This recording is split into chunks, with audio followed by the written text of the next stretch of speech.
입니다. 오늘 여러분과 함께 나눌 말씀의 제목은 바나바와 같은 사람이 되길, 이런 제목으로 우리 함께 말씀을 나누도록 하겠습니다.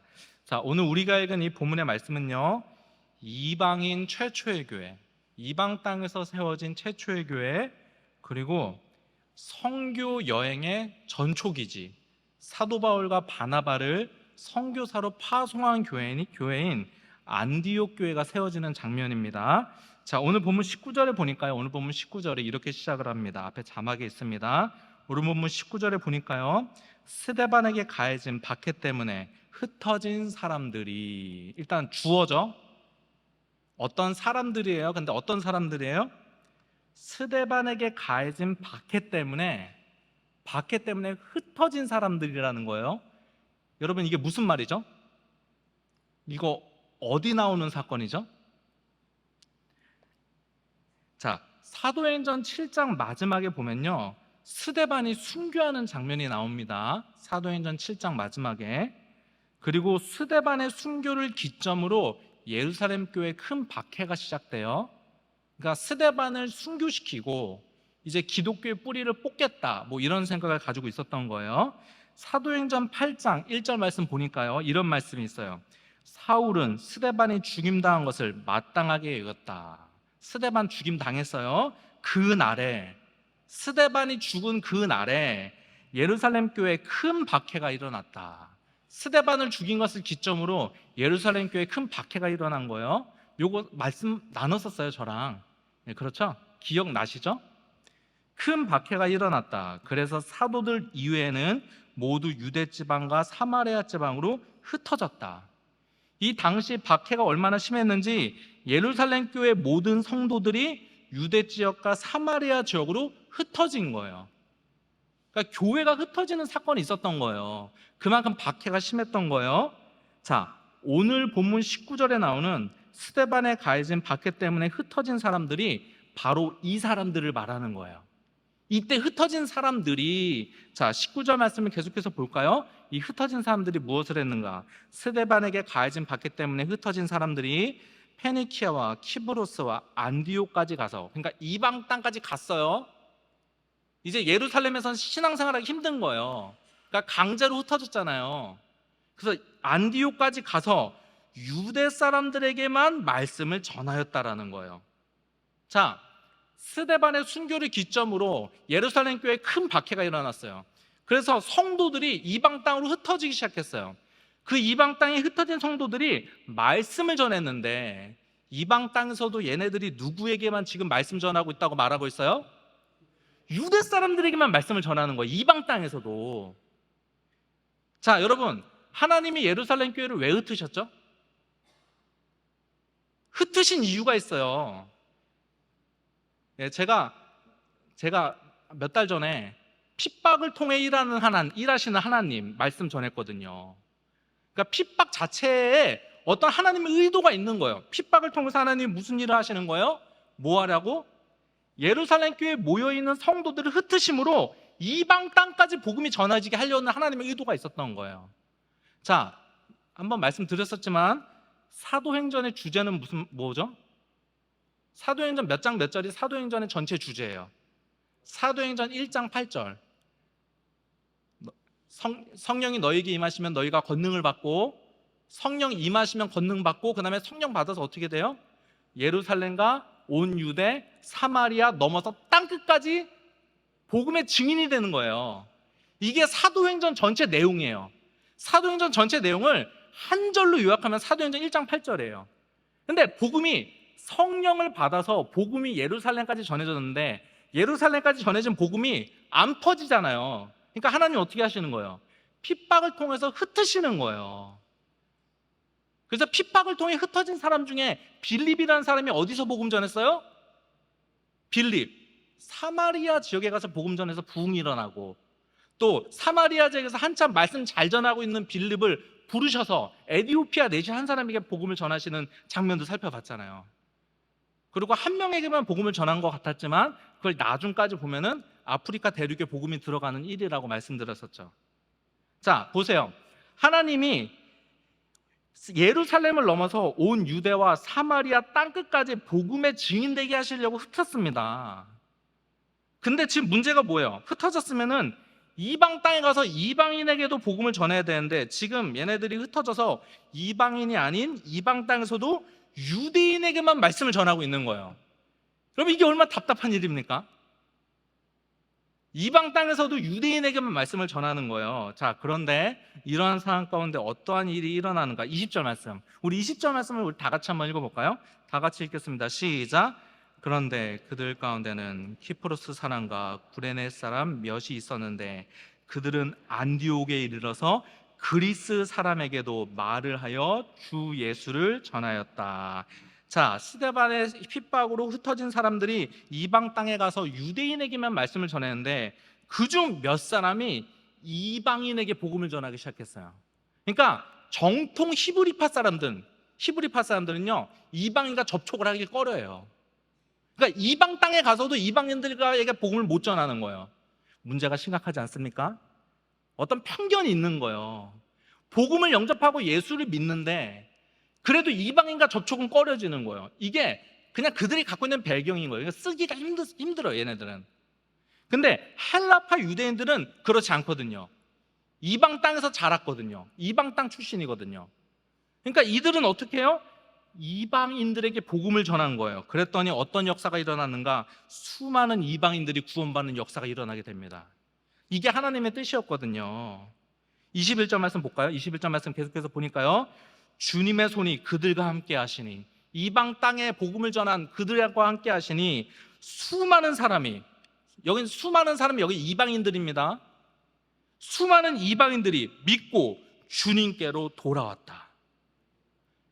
이방인들이 예수 믿는 놀라운 역사가 일어나는 거예요. 자, 여러분, 교회라는 게, 교회 세워진다는 게 뭐 다른 거 있습니까? 어떤 지역에 교회가 없는데 예수 믿는 사람들이 생겼어요. 그리고 모여서 예배드려요. 그러면 교회입니다. 이렇게 이방 안디옥 땅에 수많은 예수 믿는 사람들이 일어났단 말이에요. 생겼단 말이에요. 그래서 이들이 모여서 교회를 세웠는데 그 교회가 무슨 교회예요?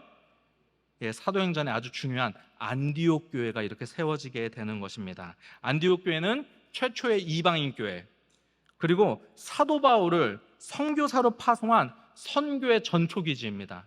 여러분, 그 사도 바울의 전도여행 아시죠? 1차, 2차, 3차. 그 전도여행 1차, 2차, 3차를 구분하는 그 기준이 뭔지 아세요? 안디옥 교회에서 출발해서 안디옥 교회로 돌아오잖아요? 그럼 1차가 끝나요. 그러니까 선교 파송교회, 파송교회. 다시 안디옥 교회에서 출발하잖아요? 그리고 안디옥 교회로 돌아오잖아요? 그럼 2차 끝나는 거예요. 그러니까 파송교회예요. 그리고 선교의 기지예요. 선교 기지. 되게 중요한 교회죠. 이렇게 안디옥 교회가 세워지는 것입니다. 자, 이방 땅에 교회가 세워졌다는 소식을 들은 예루살렘 교회는 안디옥 교회 바나바를 목회자로 파송하게 돼요. 자, 오늘 보면 22절 말씀 볼까요? 22절 말씀 보니까요, 예루살렘 교회가 이 소식을 듣고, 이 소식이 무슨 소식이죠? 이방 땅에 교회가 세워졌다는 소식을 듣고, 안디옥 교회가 세워졌다는 소식을 듣고 어떻게 해요? 바나바를 안디옥의 목회자로 보내는 거예요. 파송하는 거예요. 어떤 말씀인지 아시겠죠? 스토리를 기본적으로 이해하셔야 되니까요.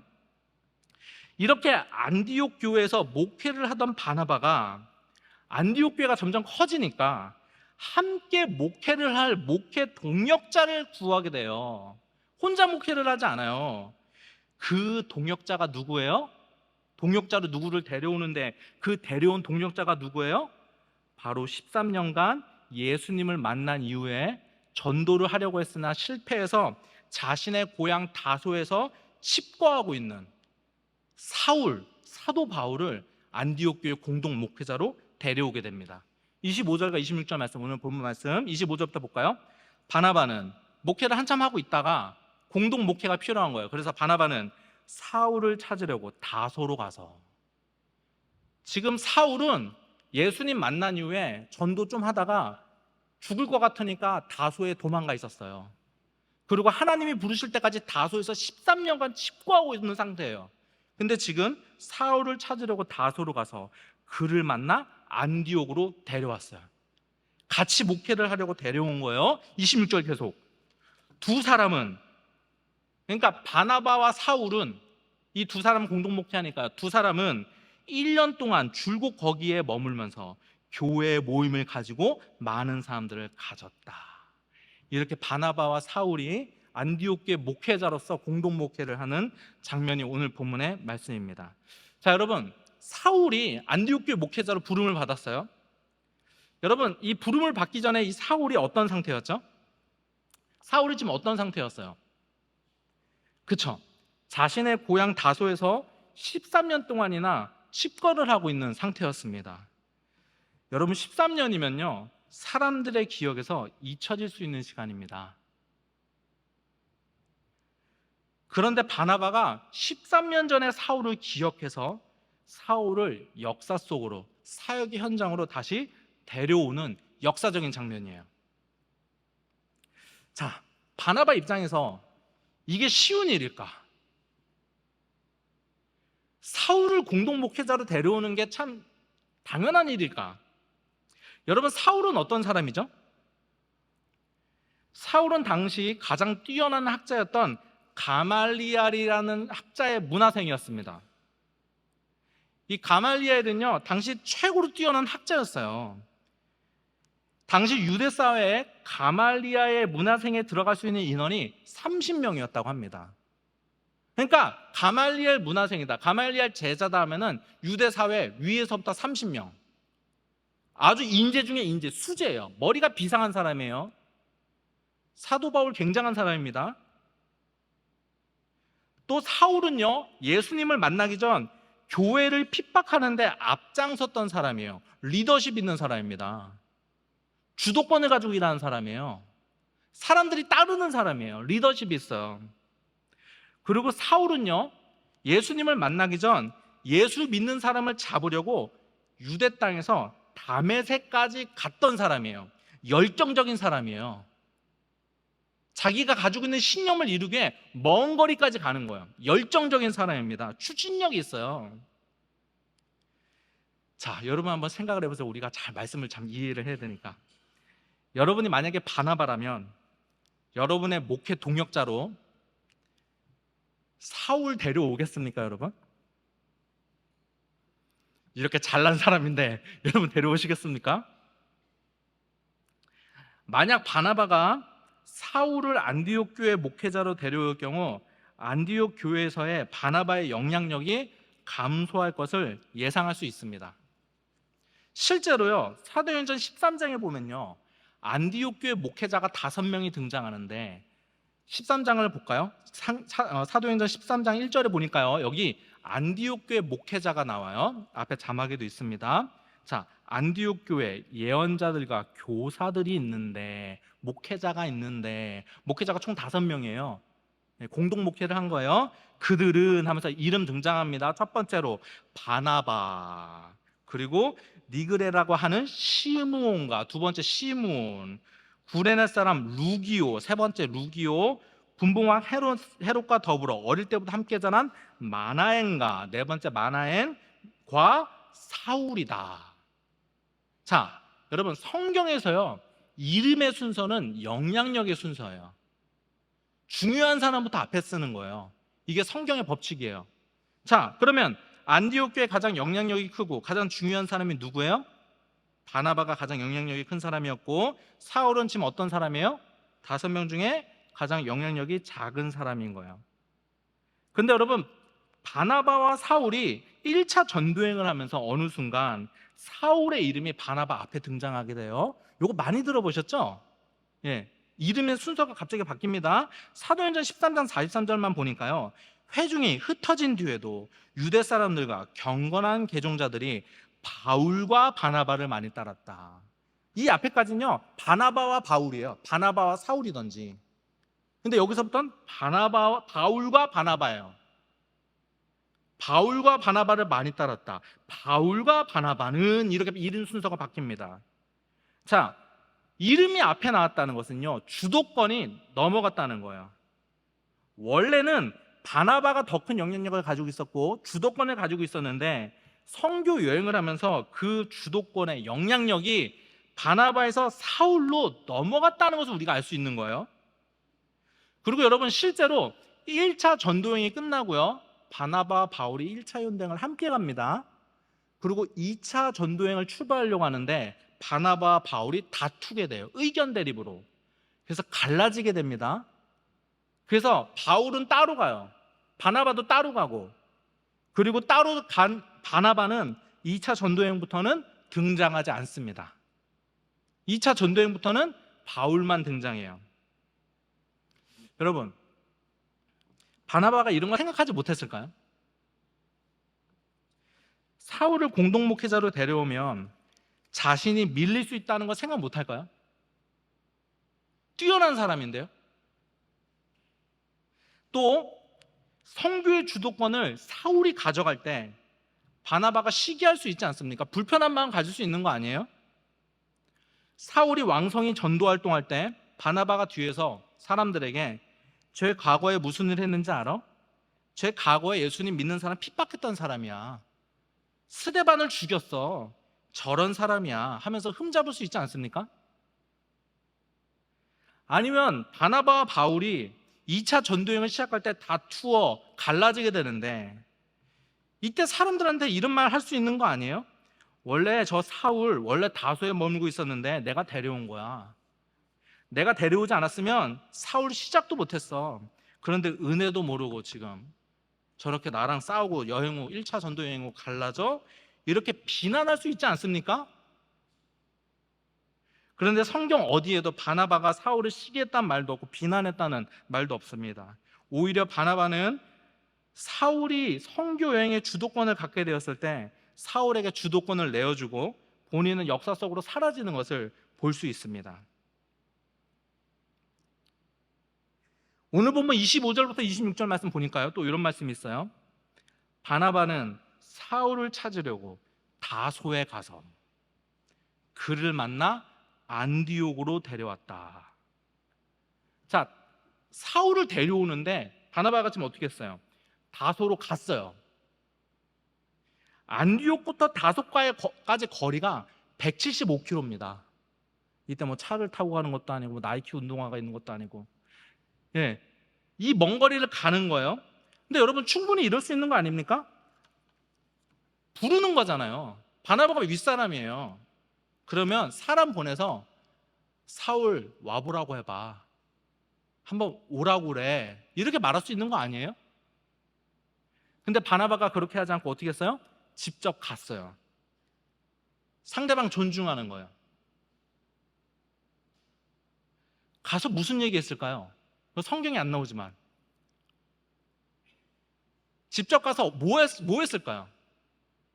사역하자고 그랬겠죠? 설득했겠죠? 격려했겠죠? 여러분, 바나바가요 이름이 아니에요. 원래 바나바의 이름 바나바 아니에요. 아시나요, 여러분? 바나바는 별명이에요. 별명을 성경에서 쓰고 있는 거예요. 이 바나바의 원래 이름이 뭔지 아세요? 사도행전 4장에 나와요. 요한이에요, 요한. 원래 이름이 요한이에요. 근데 바나바라는 이름을 교회에서 붙여줬어요. 여러분, 바나바의 이름의 이 별명의 뜻이 뭔지 아세요? 위로의 아들. 격려하는 사람이야. 격려하는 사람. 위로하는 사람. 교회에서 너는 요한이란 이름으로 너의 삶을 담을 수가 없어. 너는 이제부터 바나바라고 불려야 돼. 너는 격려하는 사람이야. 너는 사람을 위로하는 사람이야. 그래서 바나바라는 별명으로 불리게 된 거예요. 놀랍지 않습니까?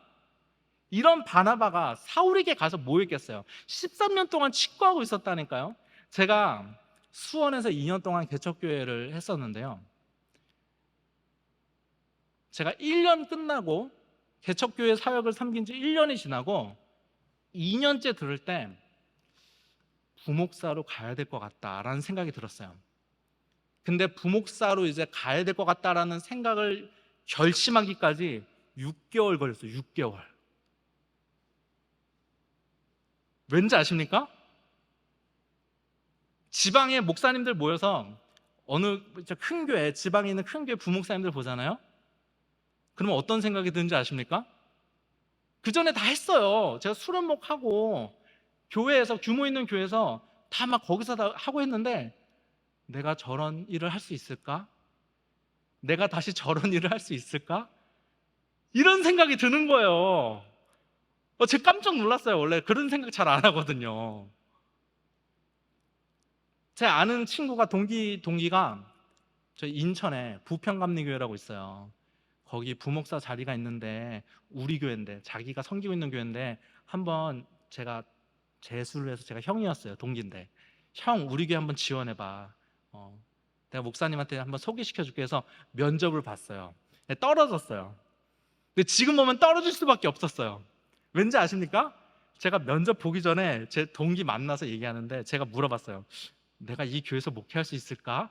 그랬더니 그냥 하면 되지. 그래서 내가 몇 번을 물어봤어요. 내가 진짜 할 수 있을까? 자신감이 없어요. 제가 보면서 개척교회에서 1년만 좀 있어도 자신감이 떨어지더라고요. 성도님들이 안 계셨거든요. 여러분, 13년 동안 사울이 사역 안 하고 자기 고향에서 칩거하고 있는데, 사역 다시 하기를 결단하기가 쉬웠을까요? 다시 안디옥으로 와서 사역을 시작한다는 게 쉬웠을까요? 13년 동안 안 하다가? 뭐 성경에 안 나오지만 바나바가 가서 그를 격려하고 세워주고 그를 위로하지 않았을까요? 여러분, 바나바가 어떻게 이렇게 할 수 있었을까요? 그것은 바로, 바나바는 다른 사람을 세워주는 사람, 다른 사람을 격려하는 사람, 다른 사람을 시기하지 않고 질투하지 않고 하나님의 일을 잘 감당할 수 있도록 도와주는 믿음의 사람이었기 때문인 것입니다. 여러분, 서울 드림교회라고 있어요. 그 교회를 목회하시는 김여우수아라는 목사님이 계신데요, 목회를 아주 잘하고 계십니다. 그 목사님이 과거에는요, 미국에서 나이트클럽 사장이었다고 합니다. 술 먹고 담배 피고 마약하는 것이 너무 좋아서 나이트를 사버렸대요. 얼마나 방탕하게 살던 분인지 아시겠죠?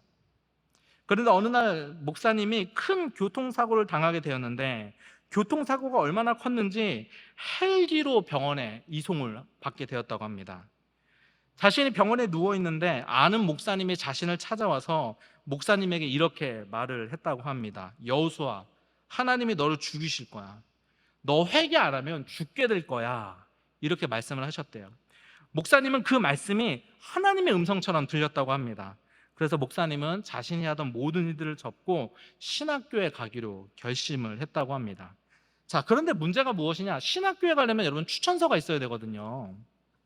그런데 자신이 너무 놀던 사람이야 아무도 자신에게 추천서를 써주지 않더라는 거예요. 아는 장로님이 한 분 계셔서 그 장로님에게, 장로님, 제가 신학교에 가려고 하는데 추천서가 필요합니다. 저에게 추천서를 좀 써주세요 라고 부탁을 했는데, 그 장로님이 이렇게 말씀하셨다고 합니다. 내 신앙 양심상 도저히 당신을 추천할 수 없습니다 라고 대답이 왔대요. 추천을 받을 수가 없잖아요. 그래서 그냥 신학교에 지원을 해서 면접 볼 때 말을 했대요. 저는 마약에 쩌들었던 사람입니다. 하나님이 나를 부르셨는데 아무도 저를 추천해주는 사람이 없습니다. 이렇게 말을 했다고 합니다.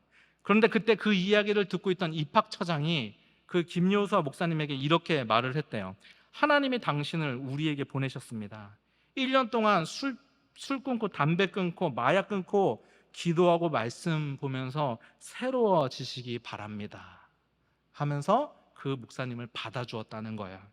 그렇게 신학을 시작할 수 있게 되었고 목회자가 되어서 지금 교회 목회를 개척을 해서 잘하고 계시는 목사님이십니다. 그때 그 입학처장이 자신을 받아주고 격려해주고 세워주지 않았다면 지금의 김여수아 목사님은 안 계셨을 거라는 거예요. 여러분, 많은 사람들이 사도 바울처럼 주연으로 쓰임받기 원합니다. 사도 바울처럼 쓰임받기 원해요. 그러나 여러분, 기독교 역사에 사도 바울이란 위대한 사도가 등장하기 전에 사울을 안디옥 교회 공동 목회자로 불러주었던 바나바가 있었다는 사실을 우리가 기억해야 하는 줄 믿습니다. 여러분, 우리 중에 몇 명은 사도 바울처럼 주도적으로 쓰임받을 것입니다. 그렇게 쓰시는 사람이 있죠. 그러나 하나님은 사도 바울과 같은 사람만 부르시는 것이 아닙니다. 하나님은 바울과 같이 주도적으로 사역하는 사람도 부르시지만 하나님은 바나바와 같이 다른 사람을 격려하고 세워주는 사람, 사울과 같은 사람을 사역하게 하는 사람, 그런 사람들도 부르시는 줄 믿습니다. 여러분 잘 보세요. 사울은 전도행을 다니면서 주도적으로 사역하고 충성했던 사람입니다. 그리고 바나바는 그러한 사울을 세워준 사람이에요. 여러분 천국에 가면 누가 더 상급이 클까요? 생각해 보세요. 누가 더 상급이 클까요? 여러분 사울처럼 쓰임 받으시기 바랍니다. 그러나 바나바와 같이 다른 사람을 격려하고 세워주는 사람으로도 쓰임 받는 여러분 되시기를 주님의 이름으로 부탁드립니다. 빌립보서에 보면요, 바울이 인생 말년에 고백을 하는데요, 이렇게 고백해요. 빌립보서 1장 14절에 보니까요, 주 안에 있는 형제 자매 가운데서, 그러니까 예수 믿는 사람 중에 많은 사람이, 예수 믿는 사람 중에 많은 사람이 내가 갇혀 있음으로 말미암아, 내가 갇혀 있음으로 말미암아, 이게 무슨 말씀인 줄 아세요? 내가 감옥에 갇혀 있음으로 말미암아, 이 말이에요. 빌립보서는 옥중서신이에요. 감옥에서 쓴 편지예요. 감옥에서 사도 바울이 빌립보 교회에게 쓴 편지예요. 그러니까 지금 바울이 감옥에 있잖아요. 갇혀 있다는 게 감옥에 있다는 거예요. 자 보세요. 주 안에 있는 형제자매 가운데서 많은 사람이 내가 갇혀 있음을 말미암아 더 확신을 얻어서 하나님의 말씀을 겉없이 더욱 담대하게 전하게 되었습니다. 자, 바울이 감옥에 갔어요. 그러니까 예수 믿는 사람들 중에 많은 사람들이 말씀을 전하는 거예요. 복음 전하는 거예요. 근데 이 사람들이 어떠한 마음으로 복음을 전하는가? 15절 말씀 다음 절 보니까요, 어떤 사람들은 시기하고 다투면서 그리스도를 전하고 어떤 사람들은 좋은 뜻으로 전합니다. 자, 바울이 감옥에 갇혔어요. 그동안 바울이 복음 전하는 사람으로 유명했던 거예요. 근데 복음 전하는 바울이 갇히니까 사람들이 야 이제 우리가 전하자. 근데 그 사람들 동기가 뭐예요? 좋은 뜻으로 전하는 사람도 있는 거예요. 예수님을 전해야지. 근데 또 어떤 사람도 있는 거예요? 시기하고 다투는 마음으로 나도 유명해져 보자, 나도 바울처럼 한번 떠보자, 이 마음으로 복음을 전하는 거예요. 그럴 수 있죠. 그럴 수 있잖아요, 여러분. 이거 뭐 남 얘기입니까? 예, 제 얘기고 뭐 다 우리들의 얘기 아닙니까? 근데 그 다음 절 보세요. 17절. 17절은 공동번역으로 보겠습니다. 왜 공동번역으로 보냐면은 제가 설명하고자 하는 뉘앙스가 좀 더 밝게 드러나서.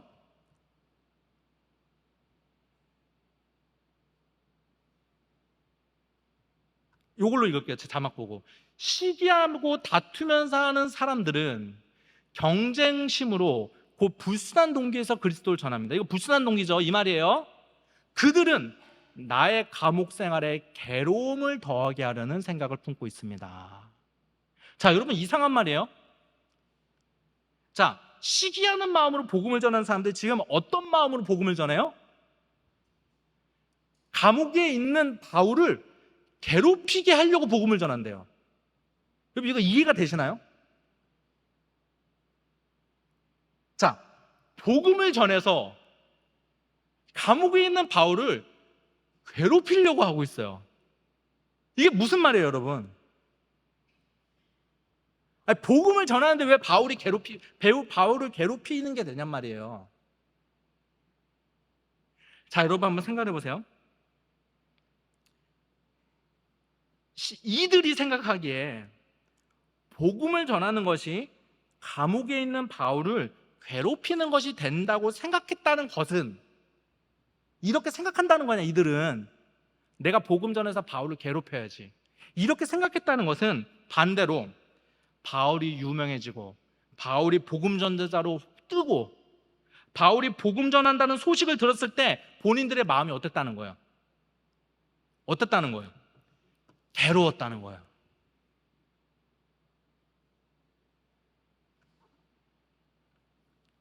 복음이 전해져요. 바울이 유명해져요. 전도자로 뜬 거예요. 괴로운 거예요. 그러니까 감옥에 바울이 갇히니까 이제 내가 떠보자, 내가 유명해지고 바울보다 더 달라져서 내가 더 떠고 내가 복음을 다 잘 전해서 바울을 괴롭게 만들어야지 생각을 품고 있는 거예요. 자, 여러분, 복음이 전파돼서 영혼이 구원받는데 그 소식을 들으니까 괴로워요. 이거 무서운 거 아닙니까? 자, 우리가 이럴 수 있습니다. 몇 년 전에 제가 그때 서울에서 부목사로 사역할 때 같이 서울에서 부목사 하던 동기 친구가 신도시에 개척을 했어요. 페이스북에, SNS 중에 페이스북에 그 개척하는 과정이 다 올라와요. 글도 올라오고 사진도 올라오고. 제가 그걸 이렇게 보는데 아주 신도시의 멋있는 건물에 넓고 공간이 아주 넓고 좋은 곳을 뭐 그것까지는 모르겠죠. 뭐 임대했겠죠. 뭐 임대해서. 그리고 어떻게 그렇게 했는지 모르겠어요. 걔는 실내도 아주 멋지게, 교회가 진짜 멋있게 꾸며지고, 그리고 이제 함께 사역하는 동역자들도 많더라고요. 예, 전도사님도 계시고, 예, 함께 동역하시는 분들도 계시고, 그리고 사역을 참 잘하더라고요. 뭐 강사들 초대해서 막 부흥회도 하고 하더라고요. 근데 막 유명한 사람들 막 초대하더라고요. 제가 SNS로 소식을 이렇게 보는데 제 마음이 그렇게 우울하더라고요.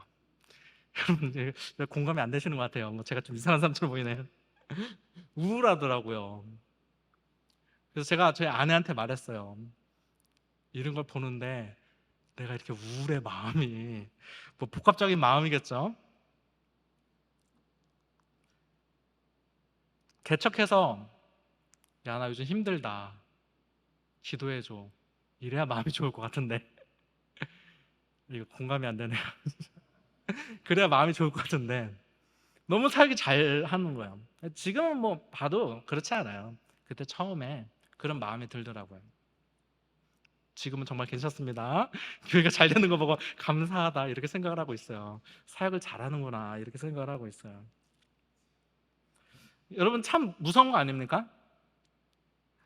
개척을 해서 하나님의 교회가 세워지는데, 그리고 사역을 잘해 나가는데 제 마음이 불편해요.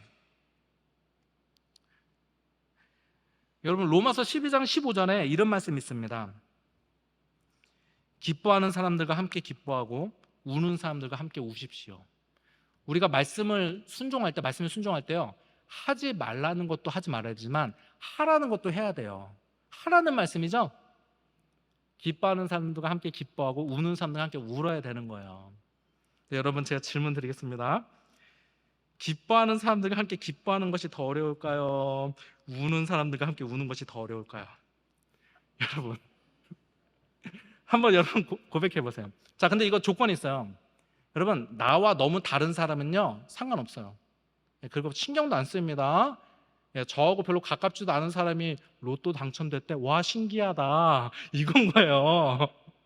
근데 저하고 너무 가까이 있고 비슷한 사람 중에 로또 당첨됐대, 아휴 힘들다 이거지.